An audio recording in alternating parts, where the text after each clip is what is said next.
Real name is sentence formation by picture board. So ఈ picture బోర్డ్లో మనం ఒక ప్లెయిన్ బ్యాక్గ్రౌండ్ ఉన్న పిక్చర్ తీసుకోవాలి. ఫర్ ఎగ్జాంపుల్ ఈ పిక్చర్ ఉంది, మౌస్ అండ్ పెన్సిల్. సో ఈ పిక్చర్లో ఉన్న బ్యాక్గ్రౌండ్ పిక్చర్ మాత్రమే తీసుకొని దీనికి సంబంధించినవన్నీ ఐటమ్స్ ఏవైతే ఉంటాయో వాటిని ఇట్లా కట్ చేసి ఇట్లా పెట్టాలి. ఇట్లా fan, clock, door, book, table, cups. So C group పిల్లలు, టీచర్ సపోర్ట్ గ్రూప్ స్టూడెంట్స్ ఏమో ఫస్ట్ ఈ ఐటమ్ని టెక్స్ట్ బుక్ని చూసుకుంటూ ఈ పిక్చర్స్ని పేస్ట్ చేస్తారు. నెక్స్ట్ దానికి సంబంధించిన నేమ్. టీచర్ సపోర్ట్ గ్రూప్ స్టూడెంట్స్కి ఇది ఎక్కువ హెల్ప్ఫుల్ అవుతుంది.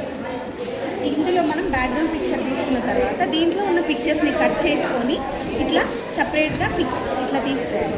సో ఫస్ట్ వాళ్ళు ఏం చేస్తారు, టెక్స్ట్ బుక్ పక్కన పెట్టుకొని దీంట్లో ఉన్న పిక్చర్స్ని ఐడెంటిఫై చేసి ఈ బ్యాక్గ్రౌండ్ పిక్చర్ మీద ఎక్కడెక్కడ ఏమేమి ఉన్నాయనేది వాళ్ళు స్టిక్ చేస్తారు. చేసిన తర్వాత వీటికి సంబంధించిన స్టార్ట్ చేయాలి.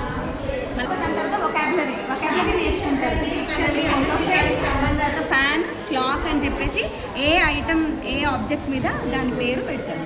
నెక్స్ట్ దీని తర్వాత సెంటెన్స్ ఫార్మేషన్కి వచ్చేసరికి ఫస్ట్ వాళ్ళందరూ నేమింగ్ వర్డ్స్ ఏమేమి ఉంటాయో అవి ఐడెంటిఫై చేసి పెట్టుకుంటారు. ఏమేమి ఉన్నాయో naming words door, fan, clock, photo frame అవన్నీ రైట్ సైడ్లో పెట్టుకున్న తర్వాత నెక్స్ట్ యాక్షన్స్ ఎవరెవరు ఏం చేస్తున్నారు ఇక్కడ, what are the actions, sitting, standing, rotating అని ఉన్నాయి కదా. దీని ప్రకారంగా sentence formations. This is a house, a bat is sitting on a chair, a book is standing on a stool, a bat and a book are talking, a fan is rotating అని సెంటెన్సెస్ని ఒక 5 సెంటెన్సెస్ని frame చేస్తారు.